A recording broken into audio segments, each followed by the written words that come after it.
नमस्कार प्रिय विद्यार्थियों, आज हम बीए द्वितीय वर्ष हिंदी साहित्य प्रश्न पत्र प्रथम हिंदी नाटक निबंध तथा स्फुट गद्य विधाय में डॉक्टर लक्ष्मी नारायण लाल द्वारा संपादित प्रतिनिधि एकांकी संकलन से आत्मदान नामक एकांकी का अध्ययन करेंगे। आत्मदान एकांकी हिंदी के विद्वान सुप्रसिद्ध लेखक, कवि व नाटककार उदय शंकर भट्ट ने लिखी है। हिंदी साहित्य की अनेक विधाओं में उदय शंकर भट्ट ने लेखन किया है। काव्य, नाट्य साहित्य, उपन्यास, नाटक आदि अनेक विधाओं में लिखकर उन्होंने बहुत ख्याति बटोरी। उदय शंकर भट्ट ने स्त्री का हृदय, चार एकांकी, आत्मदान, समस्या का अंत, ध्रुव, शिखा, अंधकार और प्रकाश, आदिम और योग, पर्दे के पीछे, आज का आदमी आदि अनेक एकांकियां लिखी। लेखक मानते हैं कि एकांकी में उद्देश्य अवश्य होना चाहिए। प्रत्येक नाटक का कोई ना कोई उद्देश्य अवश्य होना चाहिए। जैसे आज साहित्य में कला जीवन के लिए, जीवन देने के लिए है, उसी तरह नाटक को भी उद्देश्य के लिए होना आवश्यक है। लेखक ने अपने नाटकों में, एकांकी में समाज के विभिन्न वर्गों को लिया है।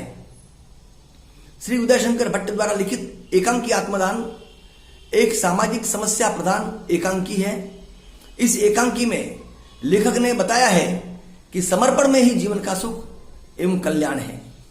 आज के पारिवारिक जीवन में पति पत्नी में तनाव होना एक सामान्य सी बात हो गई है, लेकिन जब यह तनाव उग्र रूप धारण कर लेता है तथा पति पत्नी में अलगाव बहुत बढ़ जाता है, तब विवाह विच्छेद की सी स्थिति उत्पन्न हो जाती है। भट्ट जी ने आत्मदान एकांकी में इस समस्या को सुलझाने का उपाय बताया है। एकांकी के मुख्य पात्र है विश्वेश्वर, सरला, मयूरी, मिस्टर माथुर, सुषमा व मोहन।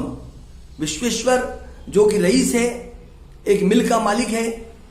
विश्वेश्वर की पत्नी सरला एक जज की पढ़ी लिखी बीए पास लड़की व स्वतंत्र विचारों की युवती है।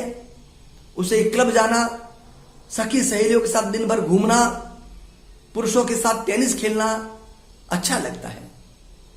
वह स्त्रियों के लिए जिस स्वतंत्रता को आवश्यक समझती है, वही स्वतंत्रता पुरुषों को नहीं देना चाहती। मयूरी एक नर्तकी है। उसका काम रईसों को अपने प्रेम जाल में फंसाना है। वह शादी और प्रेम में अंतर मानती है। शादी को मात्र एक कॉन्ट्रैक्ट मानती है। एक जगह वह विश्वेश्वर को कहती भी है, मैं शादी और प्रेम में अंतर मानती हूं। शादी दो आदमियों का, गृहस्थ का कॉन्ट्रैक्ट है। प्रेम बिल्कुल अलग चीज है। यदि विवाह के बाद एक पुरुष किसी से मित्रता बनाए रख सकता है, तो एक स्त्री भी एक पुरुष को अपना मित्र बना सकती है। कोई रुकावट क्यों हो। मिस्टर माथुर सरला के सहपाठी है। उन्हें टेनिस खेलना अच्छा लगता है।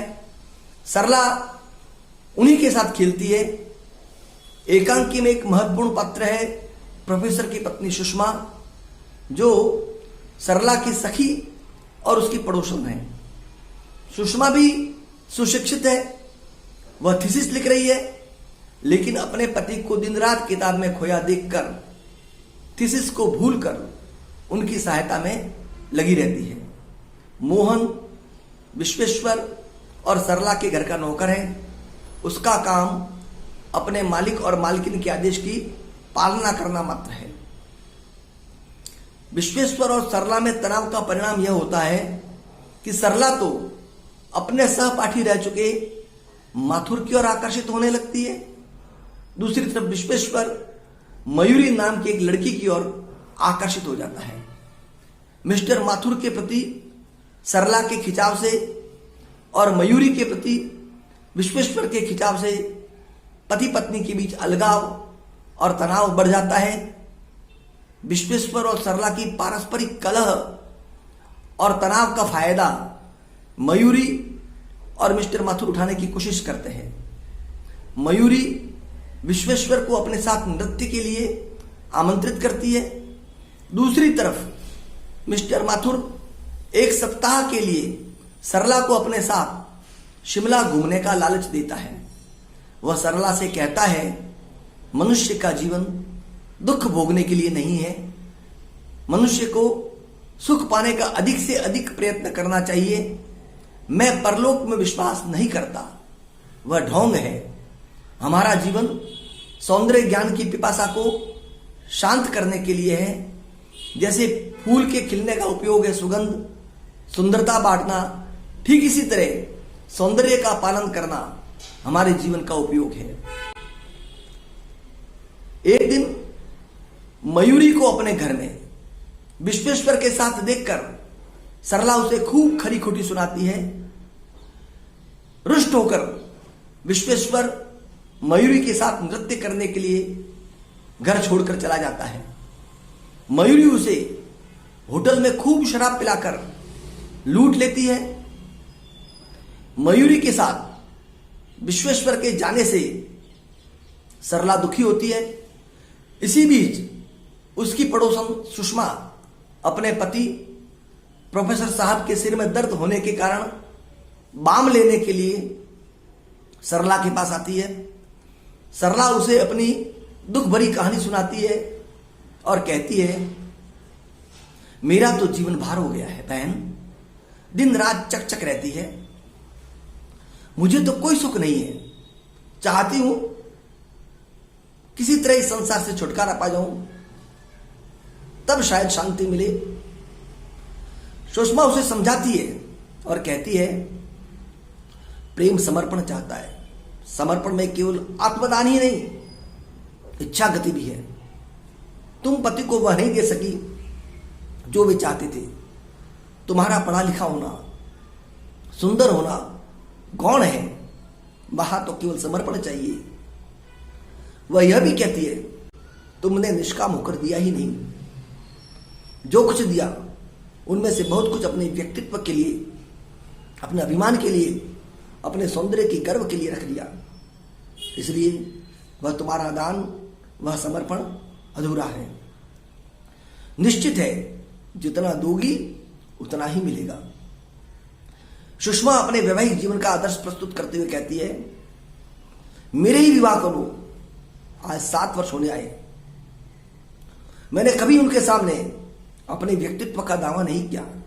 इसी तरह उन्होंने भी मेरी इच्छा के विरुद्ध कोई काम नहीं किया। एक दूसरे की इच्छा का आदर करते रहने पर ही गृहस्थ का काम चल सकता है। जो तुम उनसे लेना चाहती हो वह उन्हें पहले दे दो, इसी में जीवन की सफलता है। यह कथन सुषमा के स्वभाव की पुष्टि करता है। लेखक ने सुषमा को आदर्श भारतीय नारी के रूप में चित्रित किया है।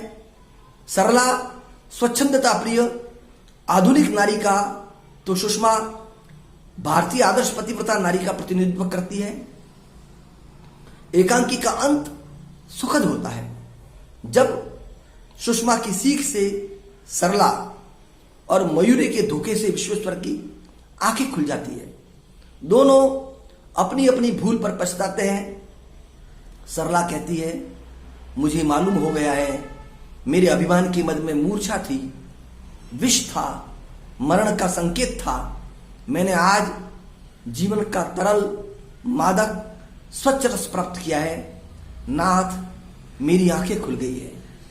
विश्वेश्वर कहता है, चलो हम दोनों ही भूले हुए थे।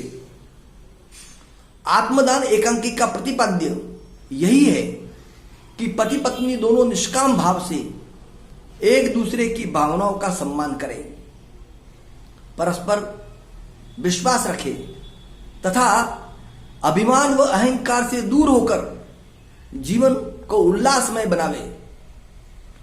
पति पत्नी के पारस्परिक त्याग, समर्पण एवं विश्वास से ही सुखी गृहस्थी का निर्माण हो सकता है तथा वे एक दूसरे की आत्मीयता व प्रेम के सच्चे अधिकारी बन सकते हैं। स्व के विसर्जन व आत्मदान से ही आत्मीयता में विवृद्धि होती है। दो का एकात्मक हो जाना ही प्रेम है। निर्वाह उस एकात्मकता का ही नाम है। उसमें फिर न रूप सौंदर्य का अभावी बाधा डालता है, न व्यक्तित्व। दो व्यक्तियों का मिल जाना, एक हो जाना प्रेम का परिणाम है। उसकी सीमाएं फिर अनंत हो जाती है। प्रिय छात्रों, निस्संदेह आत्मदान एकांकी आज के युग में टूटते हुए परिवारों के लिए एक सीख है। हमें इस एकांकी का आनंद लेना चाहिए और इस एकांकी के निष्कर्ष को जीवन में उतारना चाहिए। धन्यवाद। नमस्कार।